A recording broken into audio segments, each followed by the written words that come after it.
நெற்றியில் குங்குமம் வைப்பதால் என்ன நன்மை தெரியுமா? வாங்க தெரிஞ்சுக்கலாம். நாகரீக மோகத்தில் நிகழும் தவறுகளில் ஸ்டிக்கர் பொட்டு வைத்துக் கொள்வதும் ஒன்று. நெற்றியில் புருவ மத்தியில் மூளையின் முன்புறமாக பைனியல் கிளாண்ட் என்ற சுரப்பி அமைந்துள்ளது. அதாவது மூன்றாவது கண். இதன் சிறப்பை உணர்த்துவதற்காகவே நெற்றியில் குங்குமம் இடுகிறோம். பெண்கள் மட்டுமின்றி ஆண்களும் நெற்றியில் குங்குமம் வைக்க வேண்டும். உடல் முழுவதும் மின்காந்த சக்தி வெளிப்பட்டாலும் நெற்றியில் புருவத்தின் மத்தியிலுள்ள நுண்ணிய பகுதியில் அதன் சக்தி அதிகமாக வெளிப்படுகிறது.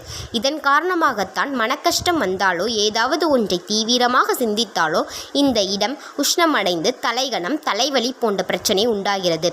இதை தவிர்த்து குளிர்ச்சியை உண்டாக்கவே சந்தனம் குங்குமம் போன்றவற்றை நெற்றியில் இடுகிறோம்.